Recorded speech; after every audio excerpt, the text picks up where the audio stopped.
Host Christene Marie, and I'm excited for tonight. I'm excited because I I've just been kind of musing on what it is that we would be talking about this evening, and I've had a few moments throughout today that just made me excited, and so I'm excited to explore them together with you. One of the biggest things that I just have had on my mind over the last probably week and a half. Um, Maybe even more so, has been this whole concept of experiential living. And y'all, I had this kind of come to me pretty much for the first time 4 years ago, where I felt like all of a sudden I was truly experiencing the present moment. And this moment was very visceral for me. I was actually walking my puppy Zeus. He is an Eastern German Shepherd puppy, and he belongs to my former husband now. So when I say he was, I'm assuming and praying and hoping he's still alive and well, but he's not with me anymore. So I was taking him for a walk, and I decided to leave my phone home and just be so present in the moment. And this was kind of in this awkward in between time where my husband wasn't sure if he was going to stay or leave. And I was at home alone, kind of tending to the house, tending to the dog, and he was living with his brother and just deciding if he was going to stay or leave. And so I decided to leave my phone at home and just be completely in the present moment, completely undistracted. And while I was walking him, all of a sudden I just felt the breeze on my face. And I noticed the texture of the clouds and just kind of watched them race across the sky. And I I saw the leaves changing color and just how bright they were, and I just felt so much like in now, in the present moment. And in that experience, I felt like I was coming alive and coming awake in a way that I just hadn't really since I was a kid. When you're a kid and you don't before phones, it's very visceral the experience you have as a child. The world is just big and bright and beautiful. And I hadn't experienced that for the majority of my adult life at the time. I was 28 when I had this time of my husband leaving and just kind of wondering um if he was going to stay or leave, and this time of just kind of indecision, but also this time of awakening. And in that process, it was so there's something about pain that heightens our awareness to pretty much anything. I remember in even the early days after my brother-in-law was killed, it was like every single thing just touched a nerve in the best and worst ways. Like the smallest, most beautiful little thing would just get me on the verge of tears, seeing a mother with her daughter or seeing two people in love or whatever it was. It was like the most purest form would conjure so much joy and conjure so much emotion and conjure so much presence of being. It was like it could really call forth my own just full whole presence in that moment. And ever since then, I've really sought to continue to cultivate, how do I keep my body, my mind, my soul, my spirit awake and alert rather than letting one part shut off and go to sleep. And this whole process of vertical alignment, I taught this framework last week in the Foundations of Knowing workshop, and again this week in the workshop. And I just was revisiting it before I hopped on here because this process of vertical alignment, so much of it, the principle of it, there's the practice and then the principle. And the principle of vertical alignment is bringing every part of you and me into alignment under the hierarchy of our ideal, having created this idea and this concept and this persona in our mind of who do we want to live and be and act and how do we want to show up in the world. So our ideal, bringing everything under the hierarchy of our ideal, but then underneath the divine himself, so always in subservience to God.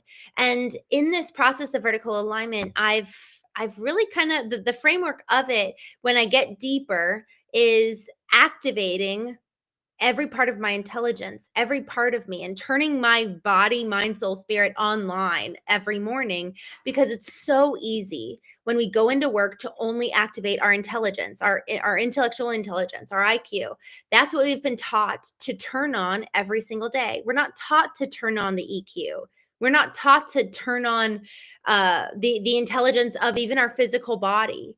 And the best example when I talk about physical intelligence is the book The Body Keeps a Score by Bessel van der Kolk. He's a psychiatrist who coined the term PTSD because before him, vets were being put in psych wards because people had no idea what was happening to these guys who would all of a sudden be totally it was like they were taken to another dimension and they would just be freaking out. And it's like, what is going on? We're just watching the fireworks, but that loud noise would take them back to Vietnam. And they didn't understand how the body literally holds an intelligence of past experiences and past data that shows up in the present moment. And our brain can't tell the difference of time. So when it hears a loud noise and it has unprocessed trauma from the past, it thinks the past is happening now. And so we've got our intellectual intelligence, our emotional intelligence, our physical intelligence, we've got our spiritual intelligence. And so in vertical alignment on a daily basis, I will turn on with intention each one of these intelligences and kind of activate it. And I experienced this again when I was kind of in those early moments of pain. And so while that was kind of natural, it almost in heightened pain was heightened sensitivity and heightened awareness for all of my intelligences. But now I have to, when I'm not in the throes of pain, I have to be intentional to turn it on. And so as I go about every single morning, turning on and awakening every part of me so that I can experience a truly holistic and a really experiential life, so that I'm not living with part of me shut off like I did for the majority of my life, I have to also be intentional with tomorrow and intentional with, okay, well, how do I want to live? So I want to live with every part of me turned on, with every intelligence activated. But how do I want to live as I experience business? How do I want to live as I experience family? And as I've been thinking about this, this is the perfect time to be asking this conversation because we've got a handful of days until the end of 2025. All of the sudden, it's the end of the year. And so I'm sitting here like, okay, gosh, like, what do I want to accomplish? What do I want to achieve? And as I was thinking through what are my goals through the end of the year, I just had this reframe. And I wanted to talk about it tonight and share it with you because I'm actually going to dedicate most of tomorrow to actually answer these questions for myself. So I wanted to share them with you. And take it and do what you will with it. But tomorrow I'm effectively putting myself in retreat mode where I'm like, let me shut out all of my inputs and just sit with some of these questions, because it is so easy for this season, this wonderful, I was listening to Christmas music today and it was so happy, but it's so easy for this time to pass by us where we're like, oh my gosh, today it's November 7th. What the heck? The year's gone by so fast. Tomorrow it's going to be December 31st. So it's like, okay, how do I take control, take advantage, and live with so much intention so that I experience every day awake, aware, fully experiencing life to the visceral extent that I possibly can. One of my favorite lines in a song is that I want to live this one wild life. I want to rip it apart. Like, I just want to engage with life in such a visceral way, but I have to be awake. I have to be alert, and every single part of me needs to be turned on. So I've been considering, how do I do that? And so today, as I was considering, okay, I want to live experientially throughout every single day through the end of the year. I remembered a conversation that I had with Chris Mercer. For those of you who don't know him, he is an expert in measurement marketing and recently really, really come to kind of just be conquering the AI game. And I had him on the Knowing Show 2 different times over the last month. And he brought in this concept of experiential prompting with AI. And I have been using this type of mentality towards the way that I'm handling and engaging with different AI tools, and it has blown me away. And so just a quick summary, and I go read his stuff, but for my interpretation of when he's come on the show, it's effectively this is the most powerful machine. It has all of the data. And so why would I try to control it by saying, ChatGPT, for example, I want you to create an email. I want to make these points. I want to be sure that the client understands XYZ. Instead, the complete reframe is ChatGPT, I want to create an experience for my client. I want them to feel cared for. I want them to really feel like I'm an authority on the subject. I want them to feel prompted to go deeper on the topic and really feel like I'm pulling things out of them. I want to create or so that could be, for example, for an email. For another experience actually, which I did, we created a video for one of our clients, a branding video around who they are, what they do, who they serve. And so I asked ChatGPT to help me create an experience for the end customer, and it was specifically for facility managers in an educational facility. So we're creating an experience. And so rather than me telling ChatGPT we want to create a video on YouTube that's going to geofence schools in the Maryland area, instead it's, hey, I want to actually effectively resonate with these facility managers. I want to be in front of them. I want them to feel, what did I say? I wanted them to feel a semblance of remembering why they do their job in the first place. I want them to feel like we see them, we respect them, we understand the way in which they show up, this sense of stewardship that they have. So I really kind of like closed my eyes and pretended I was that person. And what kind of experience do I want them to have with our company? So I didn't give them any direction in terms of the modality, the the vehicle in which we would be engaging with them, and then I asked them to just share, like, how would you embellish this experience, and how would you encourage us as the company to engage with them? And it gave us this amazing marketing plan, and it was awesome. And so basically, the reason why I want to give that example is because this is how I want to be engaging with life. And for the most part, like even months ago, I woke up one morning and I just had this thought of, what would it look like if I was to engage today as someone who was grateful? And I had the best day. It was such a fun day. And even today I chatted with my sister on the phone, and we were just exchanging ideas back and forth of, life is so beautiful. It's so full of opportunities. And it's also so hard, and it's so full of, like, there's so much bad news anywhere you turn. And so what kind of experience do I want to have today? And it's not just what kind of experience do I want to have in life, because that's so broad, that's so general, that's kind of overwhelming. And so instead, it's today. What's the experience I want to have? Who do I want to be today? And it's not, man, it's just, I don't want to go negative on what it's not. What it is living with intention, creating with intention, and then identifying, how do I actually need to tweak maybe even some natural and maybe default behaviors to ensure that I can actually live kind of on this straight and narrow path, and then bring that default behavior into alignment. And when we say bring it into alignment, it really is like, ooh, I'm actually defaulting towards judgment for somebody else. I actually don't want to live that way. I'm going to bring that back into alignment. And so this whole, some of the kind of sound bites that have been helpful for me, and thought processes that have been helpful in this regard is one particular sentiment, which is, where you place your attention is where you place your energy.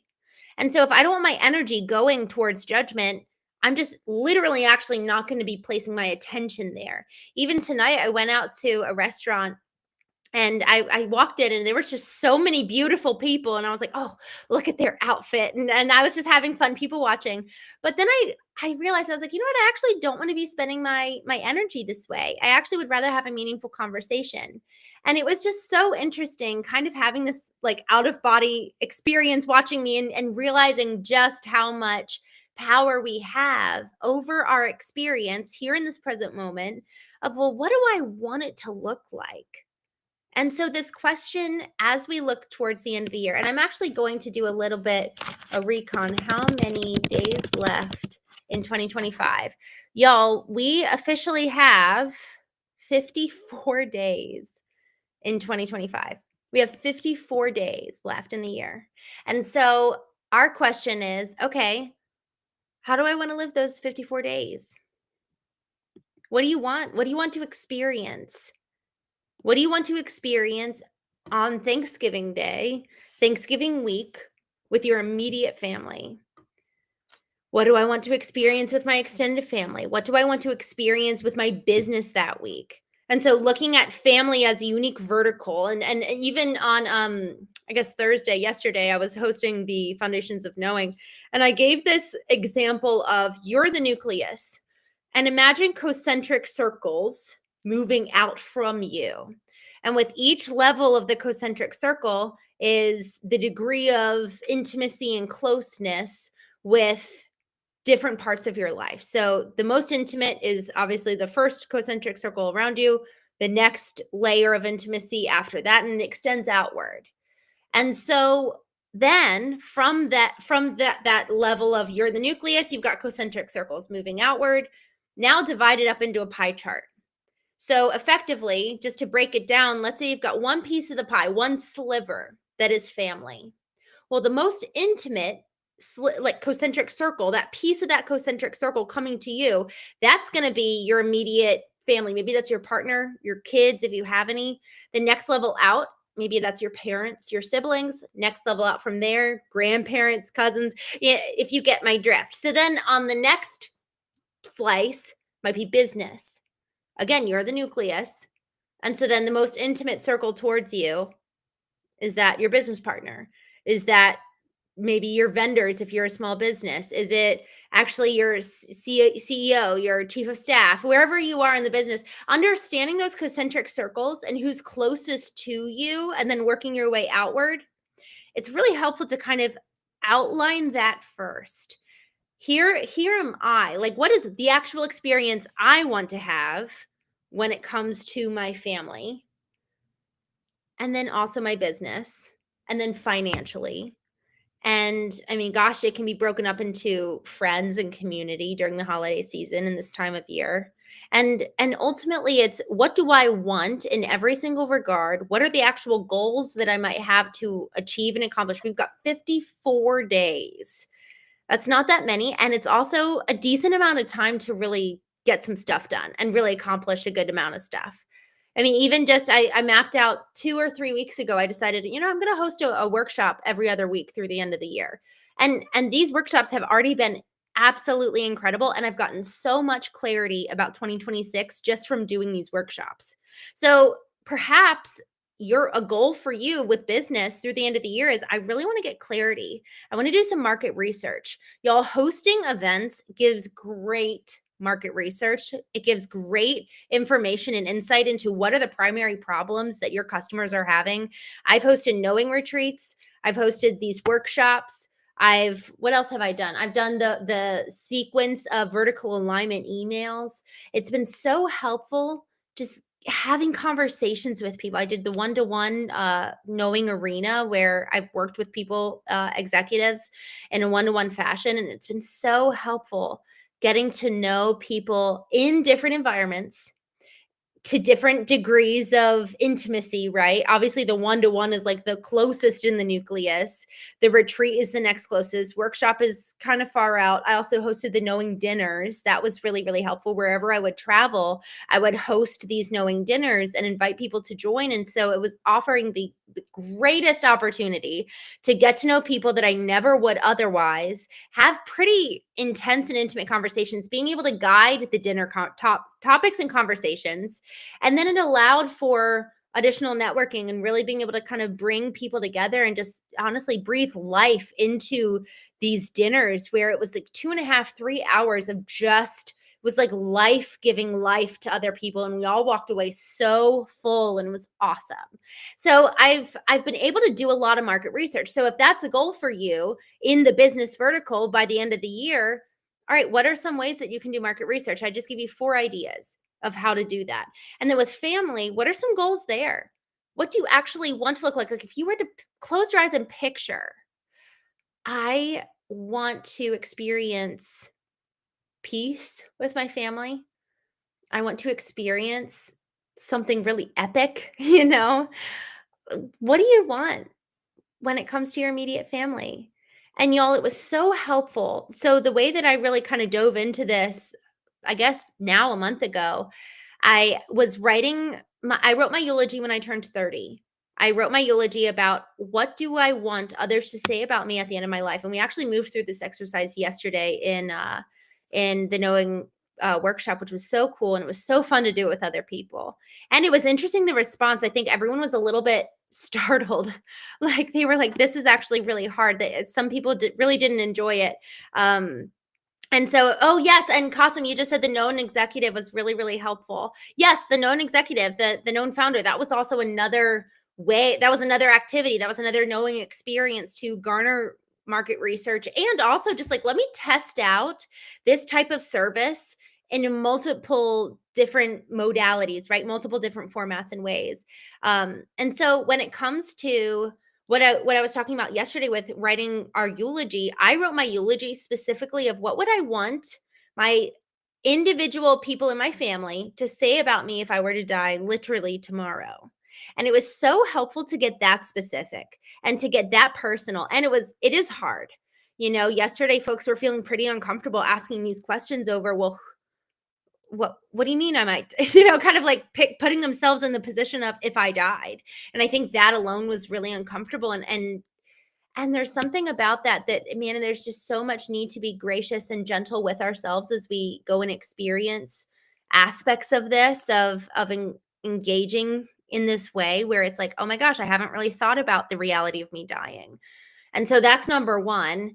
Number two, once you kind of can get to that other side of, okay, the reality is that I am going to die. So what do I want people to say about me? And so that was that, again, with the example of you're the nucleus, moving out of the concentric circles with the most intimate being closest to you, moving your way out, starting with what's my eulogy on kind of that outer rim? What do I want the impact to be in business? What do I want the impact to be in family? What do I want the impact to be in financial? What do I want the impact to be in travel? And just getting so big picture and just dreaming of who you are at the end of your life and what's said about you, and then moving it in. And it was really helpful for me to do that with family because that's what prompted me to realize that I want to experience epic moments with my parents before they die, before I die. Like I want to live epically with my mom and dad. I love them. They've invested so much into my 5 siblings and me. I want to be able to financially care for them. I want them to just live an amazing, epic end of life. And so, as I was thinking about this 3 or 4 weeks ago, I sat there and I was like, you know what? They're going on a sailing trip. They're flying into Rome, going to Europe for their first time, going to 4 different countries. I want to go. The next morning, I woke up, I booked a ticket, and less than a week from then, I was in Rome. So, asking ourselves these questions of what do I want? And how do I want to be remembered? And all of those elements allow for us to have clarity on right now. Y'all, we're writing our legacy. This element of, oh, my eulogies in the future, well, it can also be today. And the decisions we make today allows for us to ultimately be able to have that eulogy said about us in the future. And we have no idea how far out that is. And again, it's not meant to be doomsday of, oh my gosh, we're all going to die. The point is not to fixate on death. The point is to fixate on the here and now and ensure that we're living with so much intention. The dreams that are on our hearts for at the end of our lives of this is what I want to have accomplished are intended to have impact on this very moment because there's this beautiful verse. There's this beautiful verse. It says, delight yourself in the Lord and he will give you the desires of your heart. And I love that concept of if I am delighting in the goodness and purity of of all that is good, honestly, not just in God, but God is in you and me. God is in the trees, and he made all things, and all things reflect who he is. And so if I am to delight in those things that are good, it's going to shape the inner being of me, and therefore the things which I desire therefore must be of good, integrous intent and origin. And so, therefore, I can pursue those things with a good and pure heart, because if I am mirroring, we always say this, right? And I'm sure you've heard this many, many, many times, that what we see out there ultimately reflects what's in here. And so if everything externally is a mirror, and I'm intentionally looking at and dwelling on that which is good, that's going to change my inner architecture, my inner structure, to be more bent towards that which is pure and beautiful and delightful and wondrous. Like I said at the very beginning of this, we have the opportunity and the power to place our attention and thus our energy on anything. So the question is, well, what am I going to place my attention on? What am I going to expend my energy on? And in so doing, it shapes us and shapes who we are and informs our desires. So if we're desiring that which is good, I really have faith that it's there for a reason. We have those desires for a reason. For some reason, it's life giving to us. For whatever reason, I love acting and I don't know why. And it's just so fun for me. And it's so exciting. The more that I live, the longer that I live in this wonderful world, the more that I see that those who are willing to do the work have the results. Even just the other day, I was talking to a client of mine. We're fractional chief marketing officer for them. And he was talking about how money is effectively the consequence of good behavior. And it was the most simplistic way that I've heard it said. He used to be a professional baseball player. Now he works for this B2B organization. And it was just really interesting to hear it put in that phraseology. And y'all, it's really true. When we're really on the right path, there is blessing that comes with that. That's why this concept of vertical alignment and bringing ourselves under the hierarchical order and structure of, I'm going to live under the ideal which I've identified under the divine. It's this beautiful, okay, if we're shaping and fixating on that which is good and wholesome and effectively what we're called to do, that's going to shape and inform our inner selves and our inner being to then transform our desires, and then we will pursue that which is good effectively. And so these things that we want, man, if we're delighting in all that is wholesome and good, then we can trust our desires. And the reason why that's important for me is because I grew up in a very uh Christian conservative environment where I was effectively told that all my desires are evil. And so that whole element and that whole understanding of, no, like what is in my heart, if I am fixating on that which is good, I can trust that. So asking again and considering again, what do you want for this holiday season? There's so much hope in those pure desires, even if it's seemingly something silly. It was around this time 3 years ago that I got a phone call from this man that I met 9 months before, and he said, "Christine, are you still in the Maryland area?"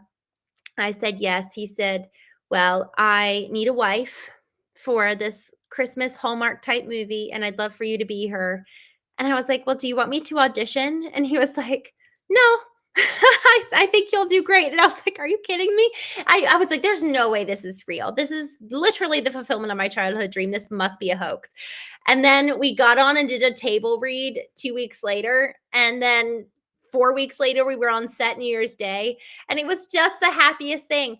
And so I really, really, really believe that if we get clear on what we want and we're willing to do the work to support it, y'all, there is just endless opportunity to be a blessing and to be blessed in return. And it's just waiting for us. There really is this element of like, once we break through the veil and we start seeing the world as it truly is, and the beauty that's there. Today I was just walking out and I was like, man, there's just the vibrancy of color in the flowers. There's just so much goodness if we so choose. And so, with living with intention through the end of the year, 54 days, if you and I were to map this out, and actually I did this for a good bit of 2023, I think it was. Gary Keller and Jay Papasan authored the book called The One Thing, and they effectively equate this concept of the one thing to identifying the lead domino in your life. And science shows that if you knock down, or mathematics shows that if you knock down a lead domino and there's enough dominoes lined up, it has the velocity to knock down the Eiffel Tower. It's that powerful if you line up enough dominoes. And if you just know what the lead domino is and you knock it down, the ripple effect is colossal. So what I did during 2023 was I identified, okay, what's my lead domino? And then I got really, really like microscopic. What is the lead domino just for today? So if we were to say, okay, what's my micro one thing, and identify that for each day, that means we've got 54 one things that we can do through the end of the year. And that's a question for both of us. What is the one thing that, looking at it from the outer rim of those concentric circles with you and I as the nucleus, but then as we move more intimately in, what's the one thing for today? What's the one thing in each one of those pieces of the pie that is effectively the key dominance areas of our lives: financial, family, business, you personally, your health? Y'all, what do you want in each one of those categories? So I'm going to be taking time tomorrow to actually be answering these questions, identifying one of those kind of micro one things, because these questions and these moments are really, really exciting to just wake up to the fact we've got 54 more days, because we hit a reset. We do at the end of the year, and we're entering a new year, and then it's almost free reign. Everyone else is speaking for us. What's the new business strategy? What's the new budget? Everything else is taking up our time, attention, and energy. But right here, right now is ours for us to define, how do I want to live the rest of my life, the rest of the year? But also ask that question, how do you want to live the rest of your life? And so I just really, really encourage us both. This is how I'm going to be spending my day tomorrow. Just kind of doing a retreat and going deep with some of these questions. And I'm curious with what you find. And I'd love to know, what are some questions you're asking you to really help you define what are the kind of the core areas of your life? What do you want in each areas? And what's your micro one thing through the end of the year? So with that, thank you so much for joining me.